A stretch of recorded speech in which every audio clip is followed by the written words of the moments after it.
శ్రీ రామకృష్ణ ప్రభ ఛానల్ను చూడండి, మాసపత్రికను చదవండి. శ్రీరామకృష్ణ ప్రభ యూట్యూబ్ ఛానల్ ప్రేక్షకులందరికీ నమస్కారం. వివేకానంద స్వామి చెప్పిన సందేశాన్ని కాల్ టు ది నేషన్ అనే చిన్న పుస్తకంలో నుంచి మనం చదువుతూ ఉన్నాం. సందేశాలు చిన్నవే అయినా వాటిల్లో ఉన్న అర్థం చాలా గొప్పది. వాటి గురించి చదివి ఒక్కొక్క దాని గురించి కూర్చొని ఆలోచించాలి. ఎందుకంటే పైన మనకు కనిపించే అర్థమే కాదు, వాటి గురించి ఆలోచించిన కొద్దీ మనకి దానిలో ఉన్న గొప్ప విషయం ఏంటో, మన దేశానికి వ్యక్తిగతంగా మనకి అవి ఎలా ఉపయోగపడతాయో మనకు అర్థమవుతుంది. కాబట్టి వివేకానంద స్వామి సందేశాన్ని కేవలం చదవడమే కాకుండా, వినడమే కాకుండా వాటి గురించి కూర్చుని ఆలోచించాలి. మనం చెప్పుకుంటున్న వాటిల్లో కొంతవరకు మనం వివరాన్ని చెప్పుకుంటున్నాం. అయితే వాటి గురించి మనం ప్రతి ఒక్కరం ధ్యానం చేయడానికి ప్రయత్నం చేయాలి. అది మనం ఎంత చేస్తే దాని గురించి మనకు అంత బాగా అర్థమవుతుంది. ఈ రోజున ఒక సందేశాన్ని నేను చదువుతాను, ఆ తర్వాత దాని గురించి మనం చర్చించుకుందాం. Behold how men are already in the jaws of the shark of infatuation. O listen to their piteous heart rending వెయిల్స్.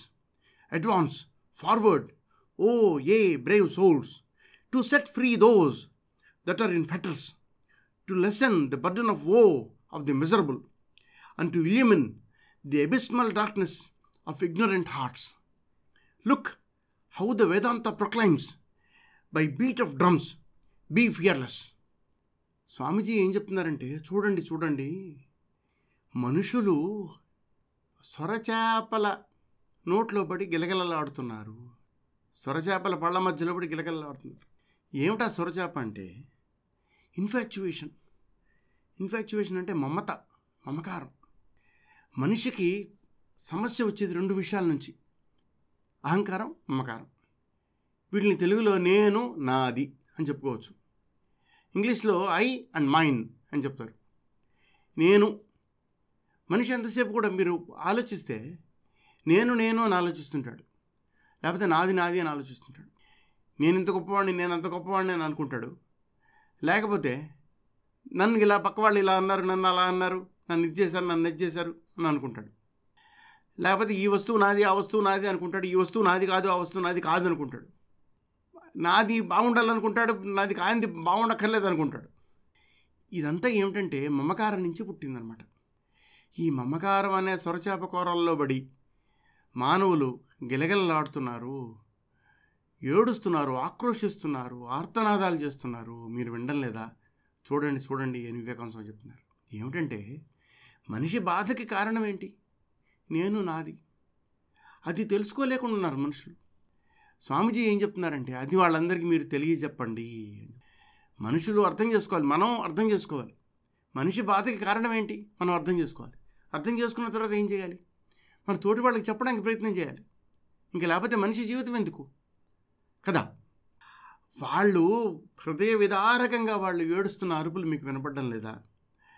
అందుకోసం అని చెప్పి ముందుకు నడవండి, నడుము బిగించండి, ముందుకు నడవండి. మీరు ధైర్యవంతులైన వాళ్ళు ముందుకు నడవాలి. ఎవరైతే బాధల్లో ఉన్నారో, ఎవరైతే బంధాల్లో ఉన్నారో వాళ్ళ సంకెళ్ళు త్రించివేయడానికి మీరు ముందుకు నడవండి అని చెప్తుంది. ఏమిటంటే సంకెళ్ళు అనేవి రకరకాలుగా ఉంటాయి. స్వాతంత్రం లేనప్పుడు రాజకీయ సంకెళ్ళు కాదు, మనుషులు రకరకాల ఆలోచనలు కలిగి ఉంటారు. అవి తెలివి తక్కువ ఆలోచనలు కూడా ఉంటాయి. వాటి బంధంలో ఉంటారు. ఇప్పుడు నాకు ఒక తెలివి తక్కువ ఆలోచన ఉందనుకోండి, నేను దాంతో సతమతం అవుతూ ఉంటాను. కానీ నాకు అర్థం కాదు, నేను ఎందుకు బాధపడుతున్నాను అన్న విషయం నాకు అర్థం కాదు. అటువంటిప్పుడు నేనేం చేస్తాను? దానిలో నుంచి బయటికి రాలేను. ఎందుకంటే నా ఆలోచన మంచిదని నేను అనుకుంటుంటాను. నాది ఆలోచన, నేను అది మంచిది, నేను దానిలోనే ఉంటాను. కానీ నాకు ఎవరో ఒకళ్ళు వచ్చి చెప్పాలి, ఒరే నాయనా నువ్వు ఆలోచిస్తున్నావు బాగానే ఉంది, మంచి ఆలోచనే, కానీ దానికంటే ఇంకా మంచి ఆలోచనలు వేరే ఉన్నాయి చూడు అని చెప్పాలి. వివేకానంద స్వామి చెప్పిన పద్ధతి ఇది. నువ్వు చేస్తున్నది బాగానే ఉంది, కానీ ఇంకా దానికంటే ఇంకా మంచిది ఉంది, అది చూడు అని చెప్పాలి. అది చెప్పడం ఎవరు చేయగలరు? ఎవరు ధైర్యవంతులో, ఎవరు సాహసవంతులో, ఎవరైతే తోటివారి కోసం మేము పనిచేయాలని చెప్పి అనుకుంటారో, ఎవరైతే నిస్వార్థ బుద్ధి గల వాళ్ళెవరో వాళ్ళు ఆ పని చేయగలుగుతారు.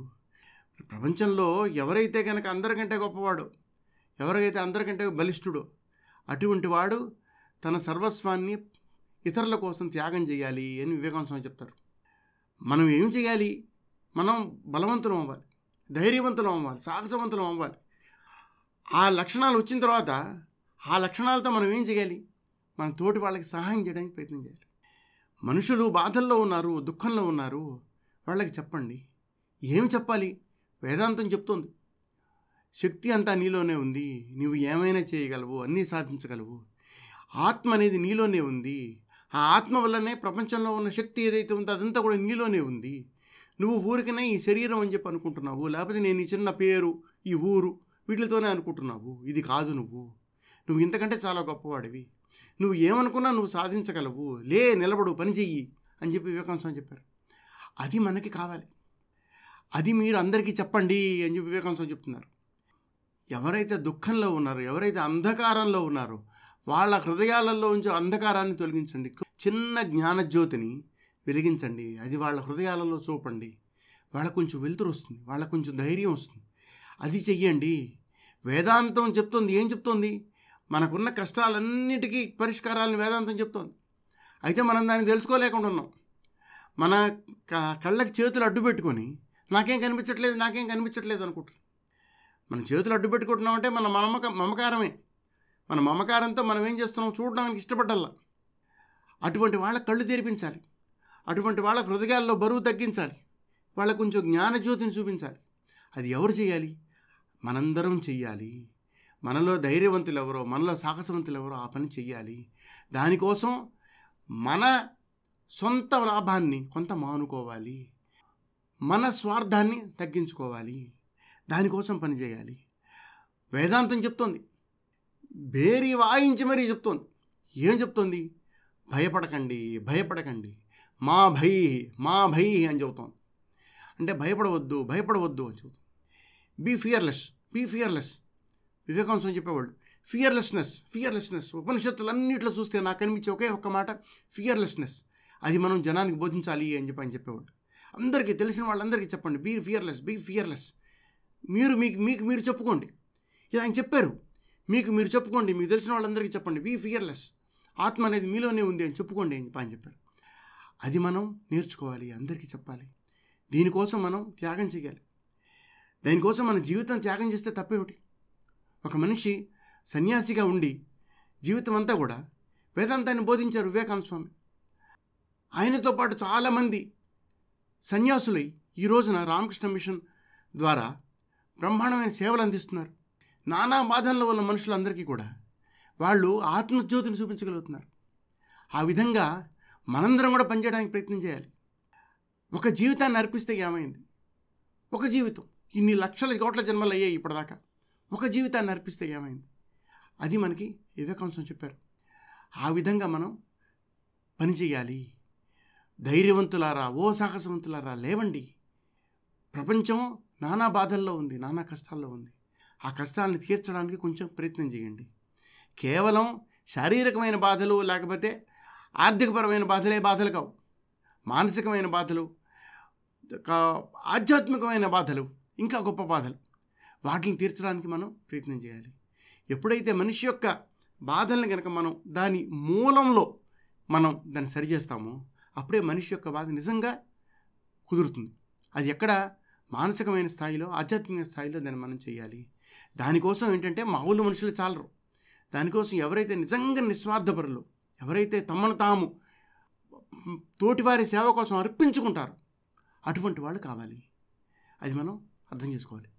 వివేకానంద స్వామి చెప్పిన మరొక అద్భుతమైన సందేశంతో మళ్ళీ కలుసుకుందాం. అంతవరకు సెలవు. నమస్తే.